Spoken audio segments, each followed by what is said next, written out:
the albino. A token albino.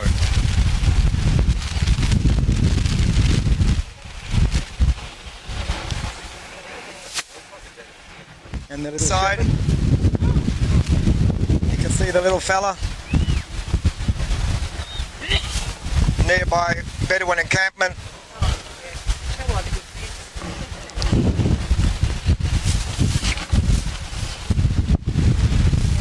Alright. All I can say is this before we start. If we had to depict a picture that was worth 1,000 words, it's this. Because what better way to show you the desert mounted core right here. Exactly as it would have looked like with those part of the Egyptian Expeditionary Forces, and if you wanted a picturesque shot of the Middle East and something typical of it, what better way could you do it with the camels down here in front of us? And they were right on time. We booked them for 3 and they're right on time. So it started out. So guys, this is where it all began. The beginning of the end in terms of the Syrian-Palestine campaign, 100%. This was that stage that Allenby banked on, that if he took Beersheba, the rest would just fall apart, and he was right. It was just a question of time, of mobilizing the right forces, splitting the forces into what he wanted, 2 along the coast and the other one along towards Jerusalem, and then heading up to the Jezreel Valley, Haifa, Jezreel Valley, Nazareth, Tzemach, Tiberias, Damascus, Aleppo. End of story. The names that we've begun to know so intimately over the past week. So, in this map here, which some of you would have seen at, and you can all take photos of it, of course, and I've got it in small print, and what I will do, I'll make sure that you guys will get one of these as well. But it shows you the trail in yellow of the track of Allenby going down to the bottom to Asluj from Be'eri and the Anzac Memorial that we were there, going down to the wells of Asluj and following the natural track that have been there for generations with the camels and the Bedouins who had done it, and then coming up to Beersheba on this side along this plain. They came around, they were stationed at the top on the hills. The plain here is the full plain where the actual charge was.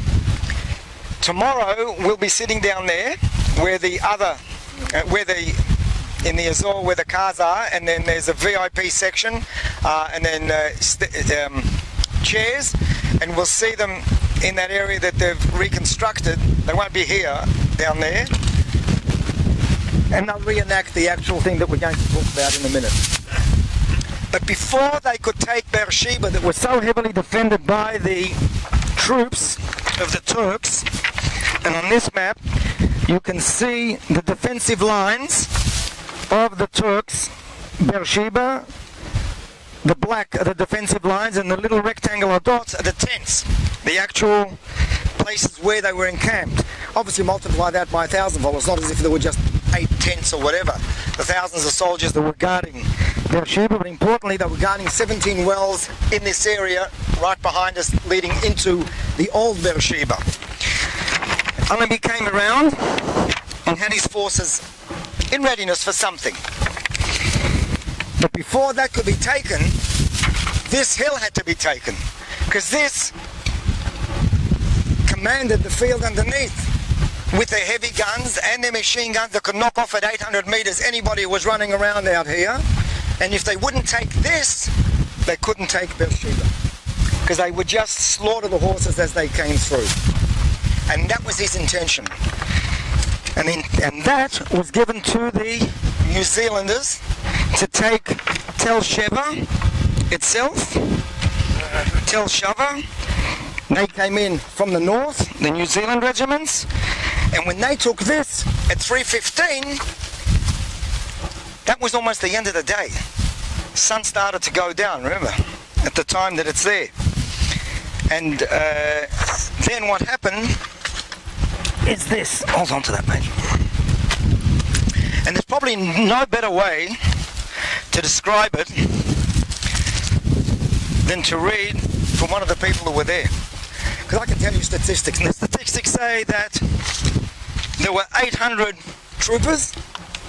They were separated in 3 attack lines, 100 metres between each, 5 metres between rider and rider, with an 18-inch bayonet and a 303 Enfield rifle. 800 people, that's the way they fought. No lancers, they weren't cavalry. Anybody thinks that the light horsemen were cavalry, they're not. They're mounted infantry, and their way of fighting was to get as close as possible to the guy, like light cavalry is another time. All right. Depends on the book you read, Richard.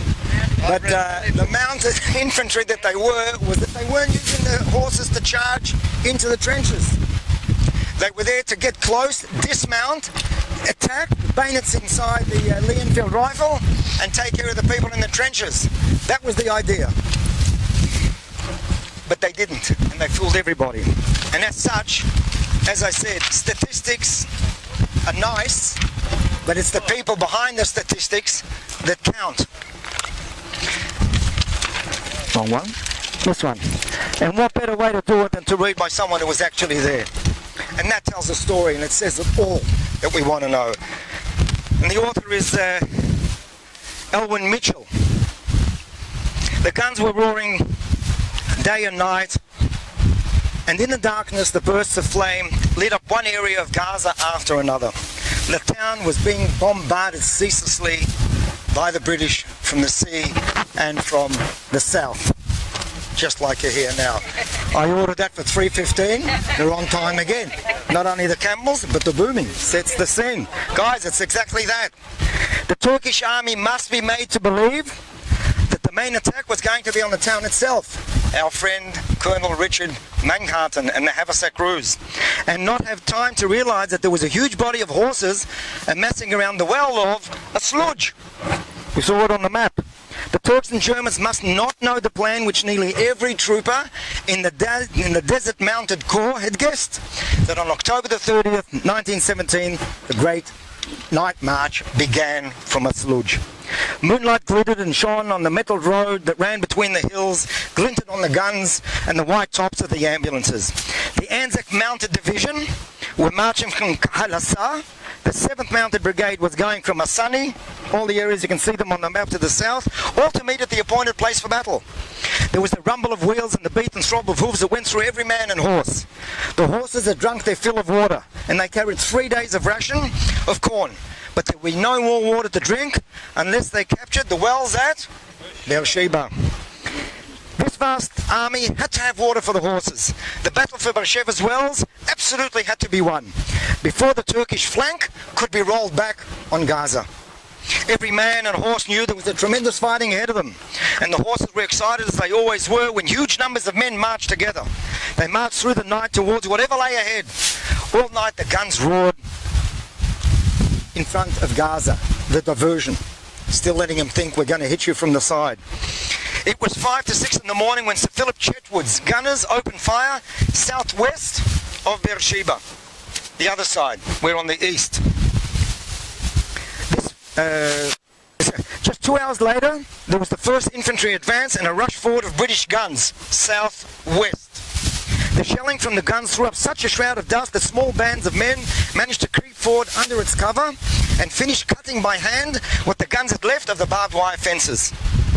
The first part of the attack, the infantry's part, was successfully over.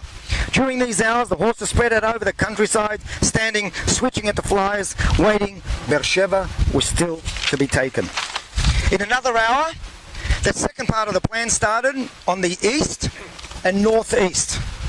And this was the work for the horses. Brigadier Ryer's orders. His grandson is serving in the UN forces. We had the pleasure of meeting him at the Anzac parade in April. Fantastic guy. Unbelievable. We're to move on Sakati.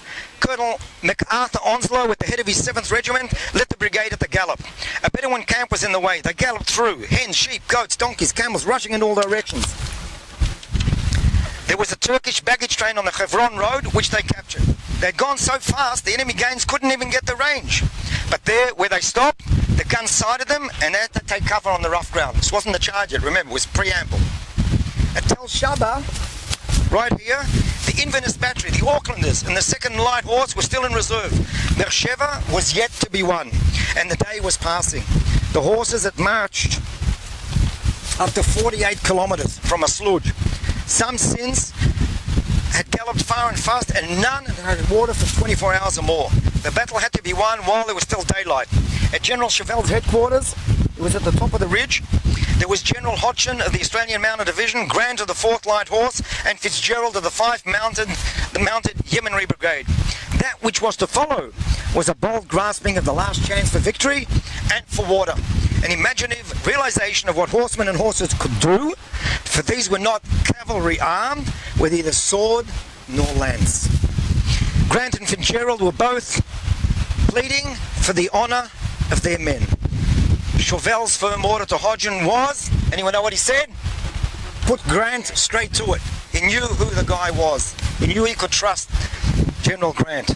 The light horse regiments were deployed over quite a wide area, making no targets for shelling or bombing.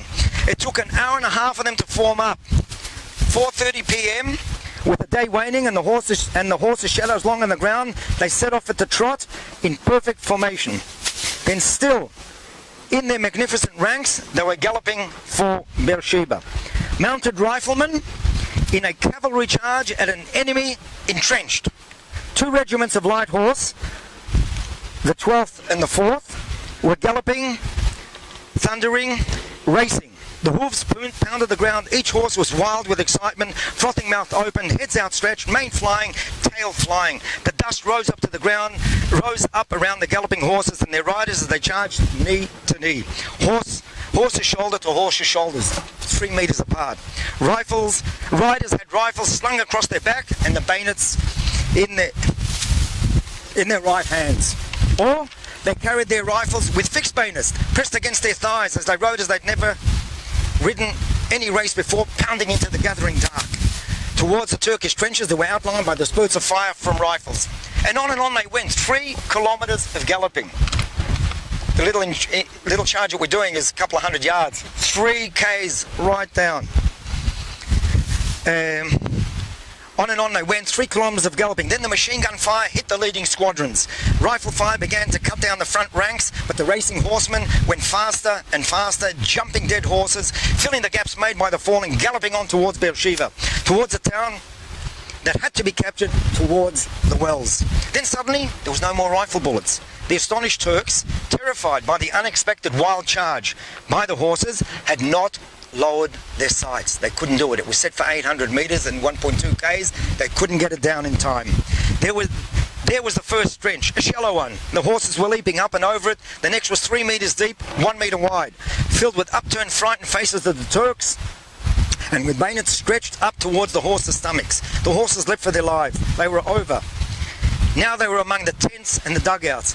Men were springing out of the saddle. Horse holders, 1 man to 4 to 5 horses, were grabbing the thrown reins. Dismounted men were fighting in the trenches. Others still on their horses were hastening onwards over more trenches and dugouts, straight on for Beersheba itself at full gallop.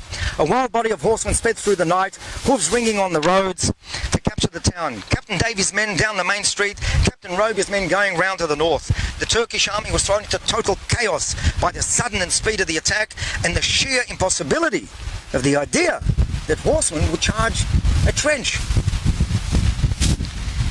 German and Austrians had their guns, were captured as they tried to escape among the surrounding hills. Many Turks rounded up in Beersheba. The engineers began a search for the wells. Already rock pools left full by a thunderstorm a few days before had slaked the thirst of some of the horses, and soon the pumps were filling the long canvas troughs. Even hats were used to give the horses water. There was a sweet freshness of water in the air which set the horses whinnying. Riders and horses had made the charge, the name and sound of which would echo in history. They'd won a great battle, and the wells of Beersheba.